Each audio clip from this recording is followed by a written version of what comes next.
Destaque Rural Notícias. Patrocínio MML, Desenvolvimento Imobiliário Inteligente.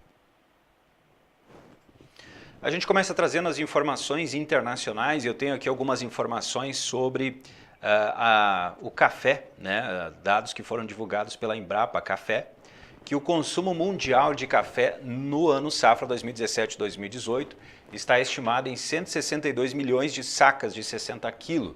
Isso seria um crescimento de 2% sobre o volume consumido no ciclo imediatamente anterior. Esse número é considerado recorde para o período, segundo então as informações da Embrapa, que fez um relatório sobre o mercado do café.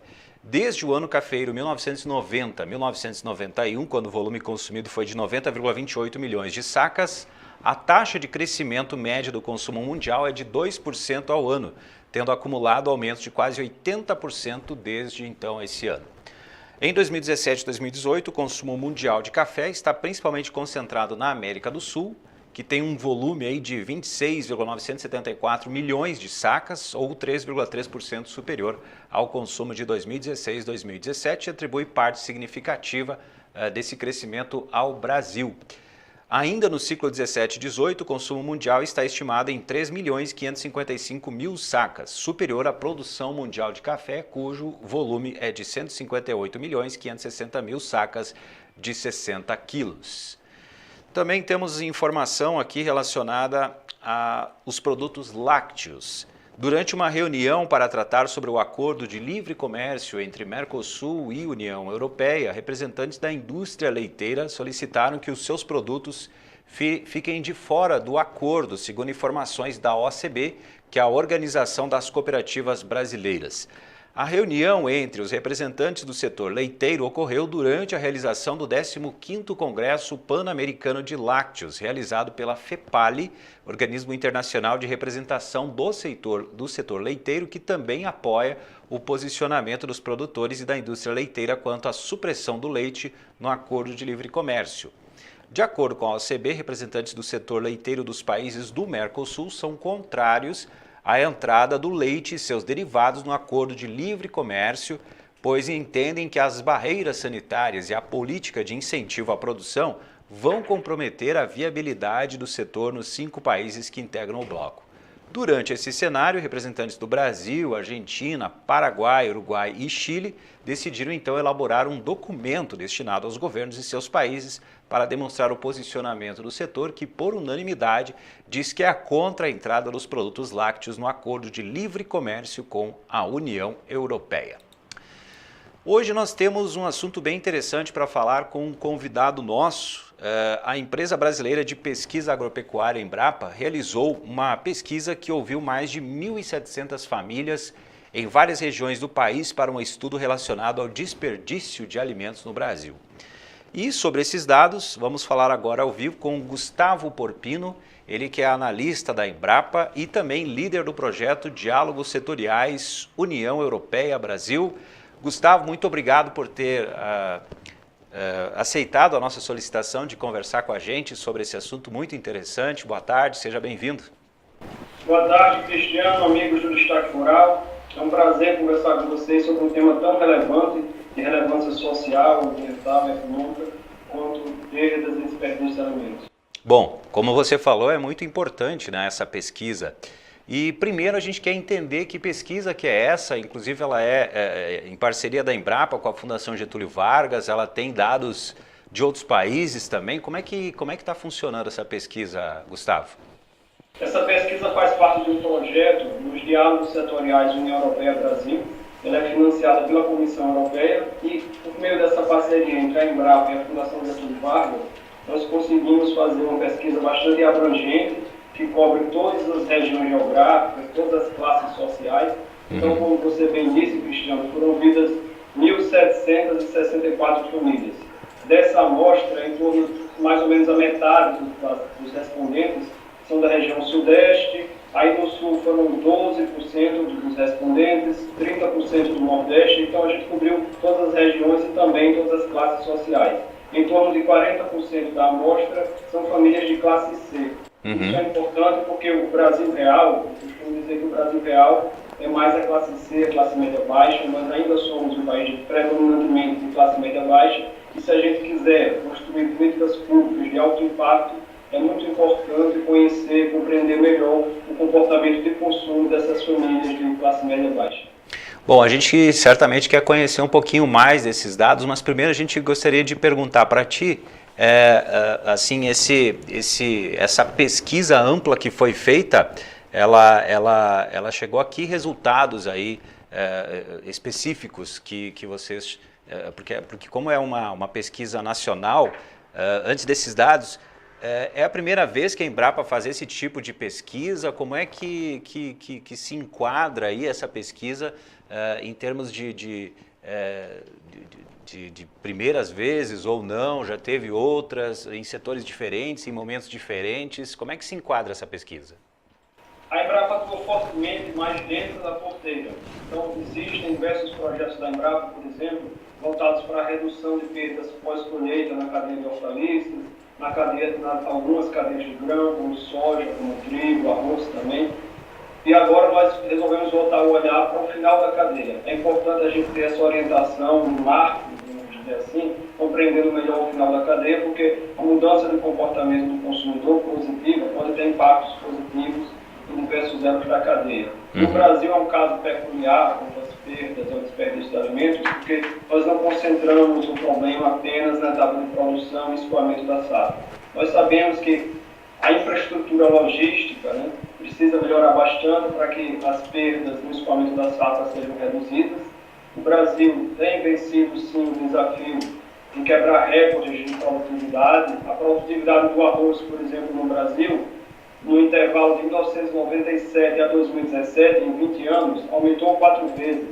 A produtividade do milho mais do que triplicou. Mas toda essa bonança que a gente vê no campo, boa parte dela pode se perder no escoamento da safra, no processamento, e quando finalmente o alimento chega na mesa do brasileiro, ele se depara com uma cultura de abundância, que muitas vezes valoriza porções muito fartas e não reaproveita as sobras das refeições. Então nós temos que ter um olhar macro em todos os elos da cadeia agroalimentar, do campo até a mesa, e pôr em prática soluções que contemplem não só essa questão da logística que eu citei, como também a mudança positiva do comportamento do consumidor.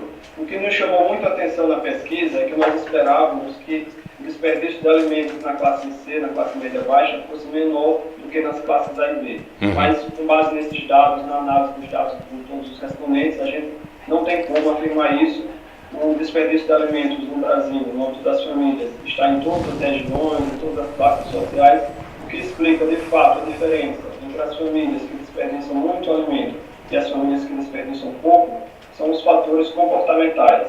A maneira como as famílias planejam a compra, como elas planejam as refeições e se elas estão dispostas, por exemplo, a reaproveitar as sobras de arroz e feijão, que são dois dos alimentos mais desperdiçados pelos brasileiros. E os dados, então, Gustavo, eles foram surpreendentes, foram dentro da expectativa? O que mostraram os dados? A gente pode dizer, por exemplo, que de cada quilo que é desperdiçado por uma família típica brasileira, em torno de 220 gramas são de arroz, também tem uma porção aí de 100 e quase 200 gramas de carne. Então, chamou a atenção, por exemplo, o desperdício de proteína animal, carne, bovina e frango, porque são alimentos de maior valor agregado, que custam mais. Mas a gente percebe que os alimentos mais desperdiçados são também os mais consumidos: arroz, feijão, carne e frango. E não há uma variância em termos de desperdício quando a gente compara a classe social nesses grandes grupos alimentares. Apenas na categoria de hortaliças, que o desperdício é relativamente menor na classe C, na classe D, do que na classe A e B. Mas isso é fácil de explicar porque o consumo de frutas e hortaliças, de fato, é menor nas classes mais baixas. Né? Certo. E em relação já que é uma pesquisa que inclui aí dados também de outros países, como é que o Brasil está aí? Dá para fazer uma relação, dá para fazer uma comparação, ou é um pouco mais limitada essa questão? Tem uma questão metodológica. Por exemplo, a Austrália já pesquisou o desperdício de alimentos no final da cadeia, chegaram à conclusão que o desperdício lá é acima de 100 quilos ao ano por habitante. Nessa nossa pesquisa, a gente calculou aí que o desperdício anual por família é em torno de 129 quilos. Quer dizer, o desperdício da Austrália seria bem maior, mas a gente tem que levar em conta que na Austrália, na Holanda, na Dinamarca, eles fazem também uma análise do lixo domiciliar. Então é um método que tem maior precisão, mas também é um método que nós não temos como aplicar no Brasil, porque o lixo domiciliar aqui não é tão bem separado quanto nos países do primeiro mundo, e também pelo custo, que seria muito alto pela dimensão do nosso país. Mas nós temos agora sim um bom retrato de que o problema das perdas e do desperdício de alimentos no Brasil não está presente apenas nessa etapa de escoamento da safra, mas também está presente no final da cadeia, e é importante nós termos essa visão macro de toda a cadeia agroalimentar para pôr em prática soluções que contemplem também a mudança de comportamento dos consumidores das famílias. Na visão da Embrapa, Gustavo, o que esses dados aí trazem de informações para tomarem certas atitudes políticas, enfim, para que se diminua o desperdício, então, no Brasil? Nós estamos num momento muito propenso a discutir perdas e desperdício de alimentos no Brasil, porque recentemente foi aprovada a Estratégia Nacional para a Redução das Perdas e Desperdício de Alimentos no âmbito da Câmara Interministerial de Segurança Alimentar e Nutricional, que é coordenada pelo Ministério do Desenvolvimento Social e conta com diversos parceiros, entre eles a Embrapa. Então, nessa estratégia, ela já cobre toda a cadeia, ela já é pensada para pôr em prática soluções que contemplam toda a cadeia do campo até a mesa. Pensando um pouco mais, olhando um pouco mais para essa última etapa, a etapa de consumo, que é o foco da pesquisa, um dos eixos dessa estratégia é o de comunicação e educação. Então nós precisamos educar mais as pessoas, inserir mais a educação nutricional no currículo das escolas, fortalecer campanhas de conscientização para que as famílias se sintam como parte do problema, que é interessante que a gente percebeu na pesquisa, que boa parte dos respondentes, quase a metade dos respondentes, considera que os conhecidos ou os familiares desperdiciam muito alimento, mas não se veem como parte do problema, é como se fosse um problema dos outros. Certo. Aí a gente tem que pôr em prática realmente grandes campanhas de conscientização. E aí eu gostaria de lembrar uma história, caso interessante, que é do cinto de segurança. Há 20 anos atrás, o brasileiro não tinha hábito de usar o cinto de segurança. Hoje, não é mais culturalmente aceitável que a gente dirija sem cinto de segurança, já é quase um hábito automático. A gente entra no carro e já coloca o cinto de segurança. Então, é preciso que a gente também desconstrua essa ideia de que é normal, é aceitável desperdiçar alimentos em grandes quantidades. Tá certo. Bom, para finalizar então a pergunta final, nesta etapa, né, de consumo aí que você falou que agora a Embrapa está entrando e esses dados são interessantes, você acha que a Embrapa pode agir em algum sentido, em algum momento, nessa etapa aí da educação, da conscientização? A Embrapa já tem um programa bem interessante nas suas 42 unidades de pesquisa, que é o Embrapa Via Escola. Então a gente pode, por exemplo, oferecer um pouco de educação ambiental, educação nutricional para estudantes no Fundamental e no Médio, por meio desse programa Embrapa Escola. E também temos uma iniciativa mais de comunicação para o cidadão urbano, que é o Sem Desperdício. O Sem Desperdício foi lançado em parceria é uma parceria da Embrapa com o WWF Brasil e a FAO, lançado há 2 anos. Por conta agora dessa pesquisa, nós temos novos parceiros querendo se engajar também nessa iniciativa. Então é muito importante que a gente possa também atrair parceiros do setor privado para que eles também abracem essa causa de redução do desperdício de alimentos. Eu convido, inclusive, a todos que estão aí nos ouvindo no Destaque Rural a acessarem a página facebook.com/Sem Desperdício Brasil. Lá tem vários conteúdos educativos sobre desperdício de alimentos, tem também o site semdesperdício.org, é uma iniciativa sem fins lucrativos, como eu falei, da Embrapa, WWF Brasil e FAO. E foi essa iniciativa de comunicação que fez com que a União Europeia se interessasse mais pelo problema e convidasse a Embrapa a se engajar também em soluções que englobassem o final da cadeia. Gustavo, muito obrigado por essa entrevista, por essas informações, por ter aceitado o nosso convite e parabéns aí pela iniciativa também, por tu ter participado. Obrigado aí pelos esses dados que são importantes. Muito obrigado.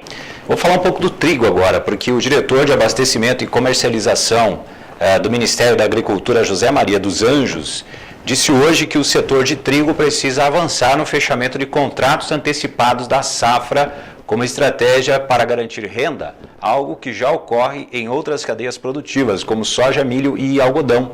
Ele diz que falta liquidez no mercado interno e ressaltou durante a abertura do 25º Congresso Internacional da Indústria do Trigo em Foz do Iguaçu, na posição de representante do ministro da Agricultura, Blairo Maggi. Sobre outros entraves do segmento tritícola, ele destacou que os problemas com infraestrutura de escoamento e tributação encarecem o processo de venda aos moinhos e muitas vezes tornam o cereal importado mais competitivo do que o produzido no Brasil. A Associação Brasileira da Indústria do Trigo, Abitrigo, sugeriu aos candidatos à presidência da República um conjunto de propostas para a criação de uma política nacional do trigo que permita a ampliação da produção no longo prazo. Ainda sobre trigo, o presidente da Associação Brasileira do Trigo, Abitrigo, o embaixador Rubens Barbosa, disse que é preciso aproveitar o momento de mudança na política nacional com as eleições para a presidência para tentar avançar, então, com uma política estratégia que atenda ao setor. Segundo ele, no ano passado, a indústria processou cerca de 10,6 milhões de toneladas de trigo, fabricou 8 milhões de toneladas de farinha, números considerados baixos quando comparado ao desempenho de outros países neste mercado de farinhas. E o sócio da MB Agro, Alexandre Mendonça de Barros, estima que as importações de trigo no Brasil em 2018 ficarão mais próximas dos 7 milhões de toneladas do que dos possíveis 6 milhões de toneladas que foram aventados pelo setor. Ele falou sobre a questão climática, né? O excesso de chuvas na colheita na região sul por causa do fenômeno El Niño e a necessidade de compra do cereal no mercado externo para compor então a oferta do país, que também se deve à quebra de safra em locais aí de produção, como por exemplo o Paraná, porque as lavouras foram prejudicadas por atraso no plantio e pela seca por longos períodos durante o desenvolvimento dos cultivos. Então está aí o momento de discutir sobre essa questão do trigo também no país. Vamos falar agora da cana-de-açúcar. A UNICA, que é a União da Indústria de Cana-de-Açúcar, divulga amanhã, terça-feira, dia 25, às 10 horas da manhã, a atualização da safra 18/19 de cana-de-açúcar no Centro-Sul, que se refere então à primeira quinzena de setembro e também no acumulado do período iniciado em 1º de abril deste ano. Os dados incluem moagem de cana, produção de açúcar e de etanol nos períodos e também as vendas de álcool pelas usinas na metade inicial deste mês e nos 5 meses e meio da safra. A gente vai passar então os dados amanhã aqui no Destaque Rural Notícias também. Vamos falar agora do preço do etanol hidratado, que subiu nos postos de 18 estados brasileiros e do Distrito Federal na semana passada.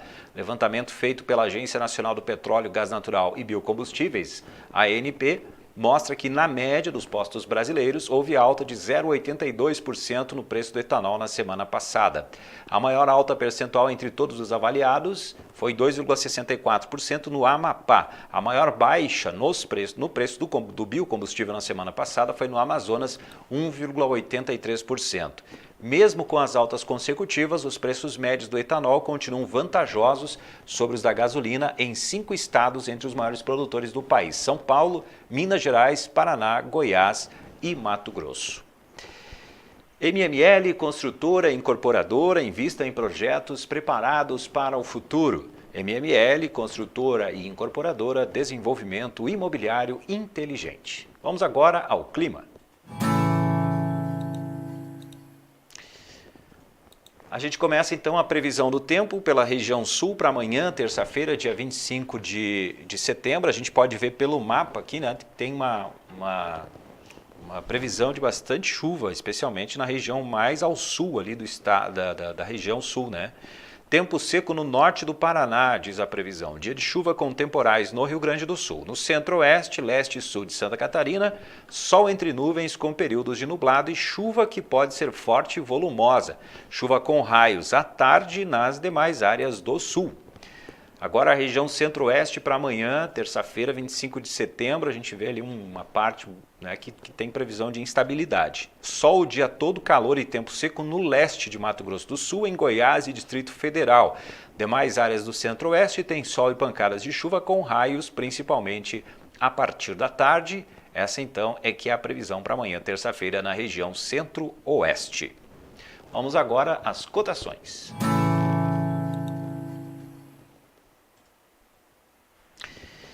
Vamos então com as cotações do dia. A gente começa com o farelo de soja na região de Ponta Grossa, R$ 1.420 é a cotação.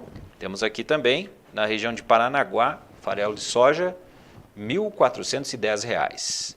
Agora, saca de soja em Passo Fundo, R$ 89,00, em Paranaguá, R$ 96,00, Rio Grande, R$ 95,00 e Rondonópolis, R$ 81,50. Agora o milho, saca em Passo Fundo, R$ 42,00, em Ponta Grossa, R$ 37,50, em Rondonópolis, R$ 27,50. Tonelada do trigo em Santa Rosa, R$ 850,00, Dourados, R$ 930,00, Cascavel, R$ 900,00 e Carazinho, R$ 850,00.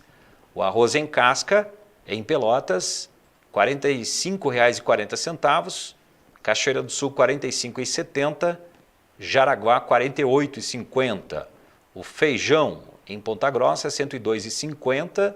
Em Santa Maria, o feijão preto, R$ 120,00, mesmo valor em Lagoa Vermelha, R$ 120,00. Agora o boi gordo, em Barretos, R$ 151,00 a arroba, no Rio Grande do Sul, R$ 4,30 o quilo, e em Tocantins, R$ 138,00 a arroba. O suíno vivo, no interior do Rio Grande do Sul, R$ 3,20, e no estado do Rio Grande do Sul, média, R$ 2,84. E temos também o frango vivo, no Rio Grande do Sul, R$ 3,05 e em São Paulo, R$ 3,25. MML Construtora e Incorporadora, invista em projetos preparados para o futuro. MML Construtora e Incorporadora, desenvolvimento imobiliário inteligente. Hora da economia.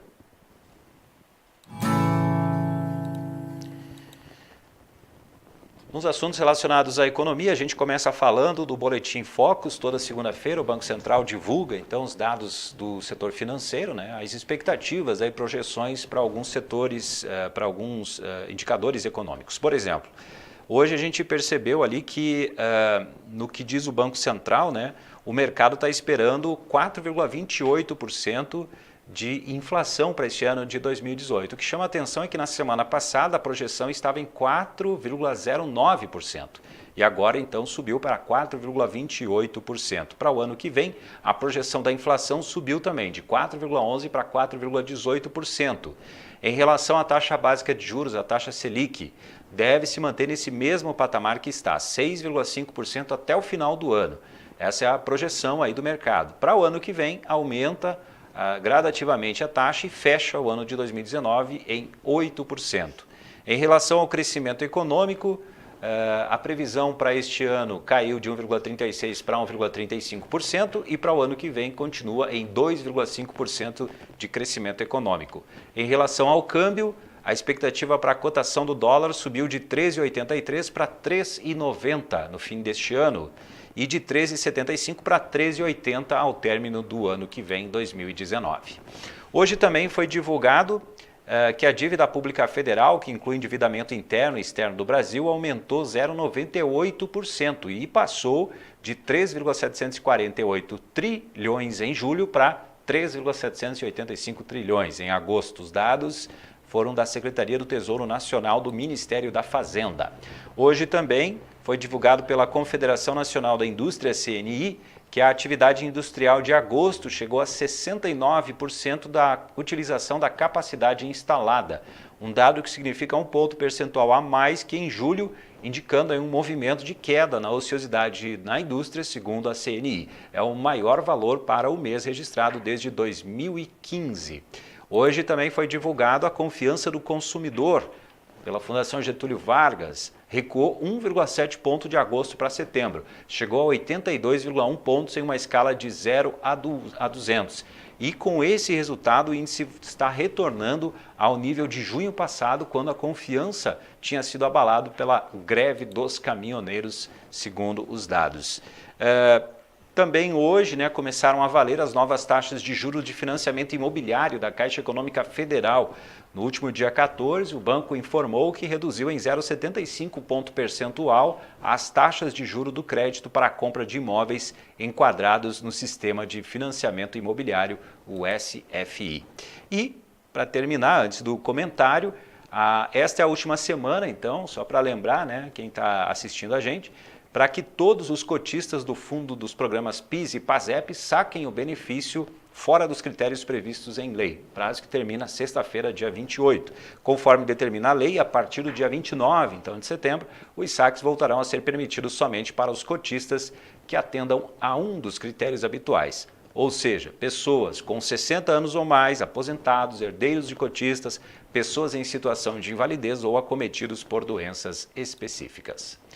Agora sim, vamos ao comentário de Gustavo Ponzoni, economista, que fala sobre as expectativas dessa semana e o que aconteceu na semana passada em termos econômicos.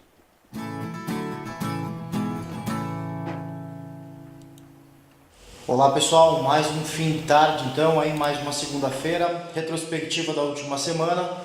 No Brasil, eleições se aproximando e pesquisas tanto do Datafolha quanto do Ibope apontam para Bolsonaro e Haddad mais fortes.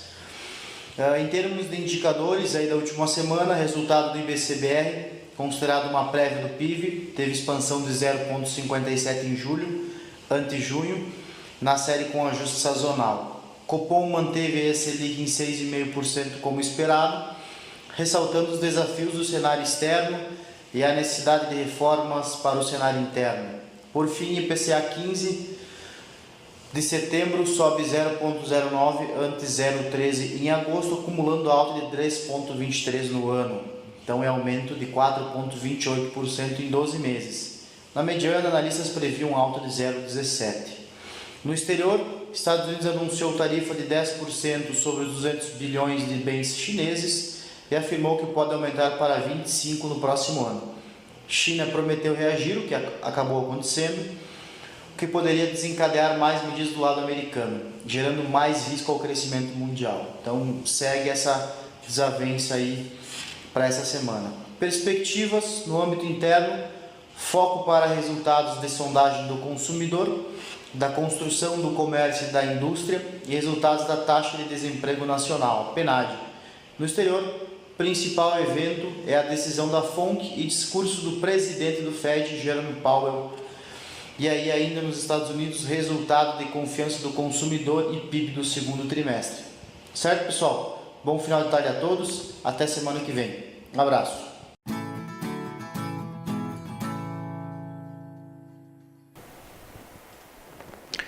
E para finalizar, vamos então saber como foi o desempenho da Bolsa de Valores hoje e também do dólar.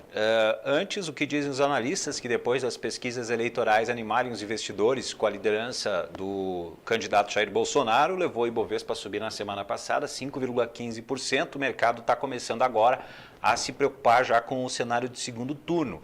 E hoje foram divulgadas sondagens que apontam o deputado empatado com Fernando Haddad do PT e acena então uma luz amarela para os investidores na visão dos analistas. O benchmark da Bolsa Brasileira fechou com forte queda de 1,84% hoje, fechou em 77.984 pontos. E o dólar comercial teve valorização acentuada de 1%, fechou cotado a R$ 4,08 na venda, puxado pelo cenário externo negativo e também a tensão política doméstica. E assim a gente fica por aqui com o Destaque Rural Notícias, edição desta segunda-feira, 24 de setembro. A gente volta amanhã, a partir das 5 horas da tarde. Uma boa tarde, até mais. Destaque Rural Notícias. Patrocínio MML, Desenvolvimento Imobiliário Inteligente.